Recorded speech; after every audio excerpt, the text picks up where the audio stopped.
Mga kahilot, dito po ako sa Bandia po ako umalis kasi medyo pagod lang kagabi. Maraming nagpahilot sa akin sa Sorsogon City. May customer po ako ngayon na papahul body, hilot hilada po.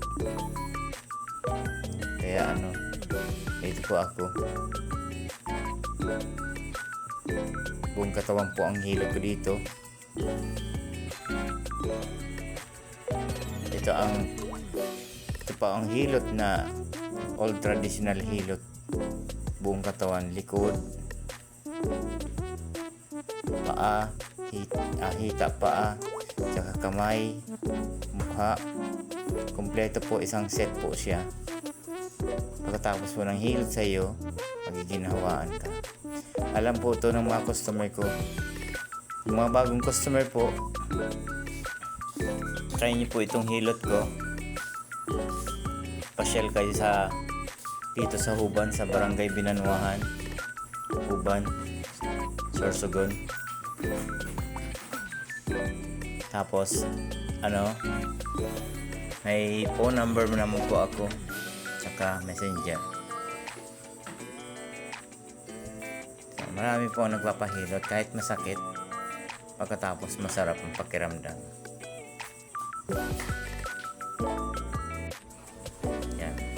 Ito po yung sciatica. Tinatanggal natin pinapalambot natin yung mga nagbabarang ugat, yung mga muscle sa bat. Ayan. Tapos yung sa legs, sa hamstring muscle, tsaka sa Achilles tendon. Yan. Dapat lumambot po yan. Tapos yung ilalim ng talampakan, yung talampakan po kailangan galawin. Tanggalin yung mga toxins dyan. Yun. Durugin yung mga uric acid. Yan. Pagkatapos po nyan, sa kabila naman, ayun, hinihilot po natin ng maayos. Tsaka yung kamay. Yan, durugin natin yung mga uric acid doon.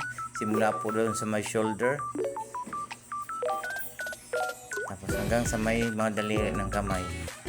Dapat mahilot, mapalambot, matanggal yung mga bara.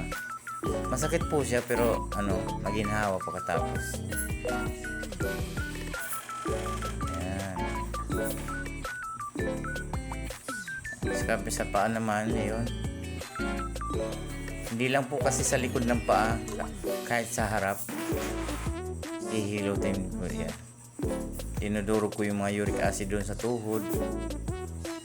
Yan. Pagkatapos mo yan, gagaan yung pakiramdam ng kamat paa ninyo.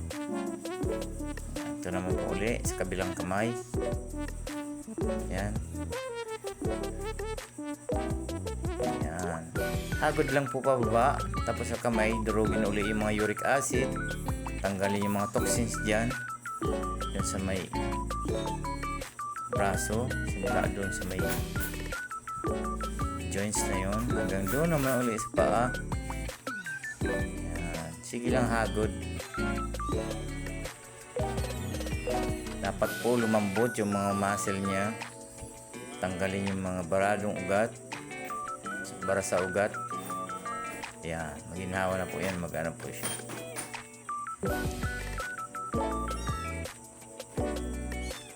Yun. Tapos ito sa mukha. Very important pong mahilot yung mukha. Kasi napiprevent ang pagkakaroon ng sinusitis. Kakaroon ng lymphoma. Kakaroon ng mga bara sa mata. Mga ugat na nagbabara sa gamit po ng cellphone. Tsaka ito po, may kasama po tayong konting chiropractic massage, bone setting, konti lang. Very important po rito yung hilot. Yan. Tapos yan. Ayusin natin para ma-prevent ang frozen shoulder. Tsaka yung ma-prevent yung pagkakaroon stiff neck. Thank you guys.